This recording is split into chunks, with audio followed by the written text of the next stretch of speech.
Assalamualaikum warahmatullahi wabarakatuh. Baiklah, kami dari kelompok 1 ingin menyampaikan materi mengenai demokrasi, yaitu pengertian dari demokrasi, konsep demokrasi, dan sejarah dari demokrasi. Tapi sebelum itu, izinkan kami memperkenalkan diri kami terlebih dahulu. Saya sendiri Rahel Kanaya Putri sebagai moderator. Lalu ada Muhammad Rizky Wahyudi, Muhammad Fadlan Erwin, Winnie Desra Safitri, dan Yendison Enumbi sebagai penyampai materi. Baiklah, langsung saja kita mulai penyampaian materi ini. Yang pertama akan disampaikan oleh Muhammad Rizky Wahyudi mengenai pengertian demokrasi. Apa itu demokrasi? Jadi, demokrasi ini berasal dari bahasa Yunani kuno, yaitu demos dan kratos, di mana demos yang berarti rakyat dan kratos berarti pemerintah. Dapat diartikan bahwa pemerintah rakyat, serta dapat disimpulkan bahwa demokrasi ini merupakan pemerintahan yang berasal dari rakyat, oleh rakyat, dan untuk rakyat. Adapun definisi dari demokrasi menurut para ahli, salah satunya yaitu Aristoteles. Menurutnya, prinsip demokrasi adalah kebebasan karena hanya kebebasanlah setiap warganya dapat saling berbagi kekuasaan di dalam negaranya. Nah, sistem ini salah satu bentuk upaya pemerintah dalam mewujudkan kedaulatan rakyat serta selalu mengutamakannya. Indonesia merupakan salah satu penganut sistem demokrasi. Baiklah, berikut merupakan penyampaian materi mengenai pengertian demokrasi oleh Rizky Wahyudi. Selanjutnya penyampaian materi akan dilanjutkan oleh Muhammad Fadlan Erwin dan Yendison Enumbi mengenai konsep demokrasi. Baiklah, izinkan saya untuk menambahkan pendapat saya tentang konsep demokrasi. Konsep demokrasi adalah suatu pemerintahan rakyat yang dimana rakyat memegang seluruh kekuasaan tertinggi, sehingga dapat diartikan sebagai pemerintahan rakyat, atau bisa juga disebut pemerintahan dari rakyat, oleh rakyat, dan untuk rakyat. Demokrasi sendiri merupakan suatu sistem sosial dan politik pemerintahan dengan kekuasaan pemerintah yang dibatasi oleh hukum dan kebiasaan untuk melindungi hak-hak warga negaranya, memberikan kesempatan bagi warganya untuk menentukan nasibnya sendiri, menjamin kesatuan politik yang tinggi atas warganya, menjamin perkembangan manusia, dan cenderung lebih makmur. Sekian pemaparan dari saya. Terima kasih. Di kesempatan ini saya akan menjelaskan tentang konsep demokrasi. Konsep demokrasi menjadi sebuah kata kunci tersendiri dalam bidang ilmu politik. Menurut Kamus Besar Bahasa Indonesia, KBBI, demokrasi adalah bentuk atau sistem pemerintahan yang seluruh rakyatnya turut serta pemerintah dan perantaranya wakil yang terpilih. Pemerintah demokratis. Ada beberapa penurut para ahli, namun di sini saya cuma menyerahkan satu saja, yaitu John L. Esposito. Dia mengatakan bahwa demokrasi adalah kekuasaan dari dan untuk rakyat. Jadi setiap warga negara berhak untuk berpartisipasi, baik terlibat aktif maupun mengontrol kebijakan yang dikeluarkan oleh pemerintah. Pemerintah demokratis berbeda dengan bentuk pemerintahan kekuasaan dipegang oleh satu orang seperti monarki. Perbedaan dengan bentuk pemerintahan yang kekuasaannya dipegang oleh sekelompok kecil seperti oligarki.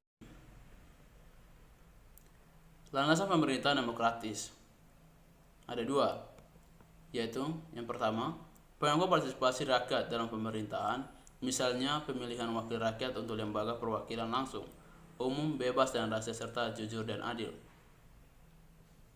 Yang kedua, pengakuan hakikat dan martabat manusia, misalnya adanya tindakan pemerintah untuk melindungi hak asasi manusia demi kepentingan bersama. Klasifikasi pemerintahan demokrasi. Klasifikasi atau pengelompokan pemerintahan demokratis ada tiga kelas, yaitu yang pertama berdasarkan titik berat perhatiannya, yang kedua berdasarkan ideologi, yang ketiga berdasarkan proses penyaluran. Ciri-ciri pemerintah demokrasi. 1. Ketertiban warga negara dalam mengambil kebijakan politik. 2. Pengakuan penghargaan dan perlindungan hak asasi manusia. 3. Persamaan hak bagi seluruh rakyat negara. 4. Lembaga peradilan dan kekuasaan kehakiman yang independen. Yang kelima, adanya kebebasan dan kemerdekaan bagi seluruh warga negara. 5. Adanya media massa yang bebas serta dapat mengontrol pemerintah. Yang ketujuh, adanya pemilihan umum untuk memilih wakil rakyat yang duduk di lembaga perwakilan rakyat. Yang kedelapan, adanya pemilihan umum yang bebas, jujur, adil dalam memilih pejabat politis. Yang kesembilan, adanya pengakuan terhadap perbedaan terhadap keragaman. Sekian dari saya, terima kasih. Selanjutnya, penyampaian materi mengenai sejarah demokrasi yang akan disampaikan oleh Winnie Desra Savitri. Baiklah teman-teman, di sini saya akan menjelaskan sejarah dari demokrasi. Kata demokrasi pertama kali muncul pada mazhab politik dari filsafat Yunani kuno di negara kota Athena, sekitar abad ke-3 sebelum Masehi. Kemudian pada sekitar abad ke-4 sampai ke-6 Masehi, Yunani kuno mulai menerapkan konsep demokrasi ini dalam kehidupan bernegara mereka. Dan kemudian pada abad ke-6 Masehi, Cleanthes mulai memperkenalkan sistem pemerintahan yang demokrasi ke negara-negara bagian Athena. Pada zaman itu orang-orang menerapkan sistem demokrasi secara langsung, di mana orang-orang yang telah memenuhi ketentuan itu bisa menyuarakan suaranya atau pendapatnya di dalam majelis.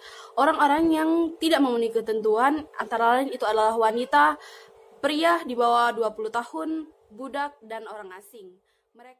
Kemudian setelah itu ada terjadi pemungutan suara untuk pertama kali pada 700 sebelum Masehi di Sparta, di mana Apella yang merupakan majelis rakyat pada saat itu yang sering mengadakan acara sebulan sekali untuk memilih pemimpin dengan cara pemungutan suara dan berteriak. Aristoteles menyebut ini kekanak-kanakan karena jika dibandingkan dengan Athena yang pada saat itu memakai kotak suara batu untuk pemilihannya. Tetapi Sparta melakukan ini semata-mata hanya untuk kesederhanaannya dan juga untuk mengurangi kecurangan atau pembelian suara pada saat demokrasi pertama. Kemudian sekitaran abad ke-18 sampai ke-19 sebelum Masehi, bangsa pertama dalam sejarah yang mengadopsi sistem demokrasi pemerintahan adalah Republik Korsika pada tahun 1755. Kemudian transisi abad ke-20 ke demokrasi liberal muncul dalam serangkaian gelombang demokrasi yang melibatkan oleh perang, revolusi, dan berakhir dengan terbentuknya beberapa negara-negara baru di Eropa.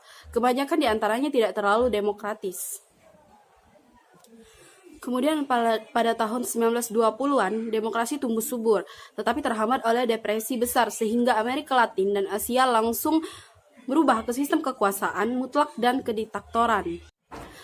Pada tahun 1960, banyak negara yang menggunakan sistem demokrasi. Meski sebagian besar penduduk dunia tinggal di negara yang melaksanakan pemilihan umum terkontrol dan bentuk-bentuk pembohongan lainnya, terutama di negara komunis dan bekas kolonialnya. Gelombang demokratisasi yang muncul setelah itu membawa keuntungan demokrasi liberal sejati yang besar bagi banyak negara. Dan sejumlah kediktatoran militer di Amerika Selatan kembali dikuasai rakyat sipil pada akhir 1970-an dan awal 1980-an. Peristiwa ini diikuti oleh banyak bangsa di Asia Timur dan Selatan pada pertengahan sampai akhir 1980-an. Melanisasi ekonomi pada tahun 1980-an disertai ketidakpuasan atas penindasan Soviet. Menjadi faktor runtuhnya Uni Soviet yang menjadi tanda berakhirnya Perang Dingin dan demokratisasi dan liberalisasi berkas negara-negara Blok Timur. Kebanyakan negara demokrasi baru yang sukses secara geografis dan budaya terletak dekat dengan Eropa Barat. Mereka sekarang menjadi anggota. Sejumlah peneliti menganggap Rusia saat ini bukanlah demokrasi sejati dan lebih mirip kediktatoran. Tren liberal ini menyebar ke beberapa negara di Afrika pada tahun 1990-an, termasuk Afrika Selatan. Menurut Freedom House, pada tahun 2007, terdapat 123 negara demokrasi elektoral, atau naik dari 40 pada tahun 1972.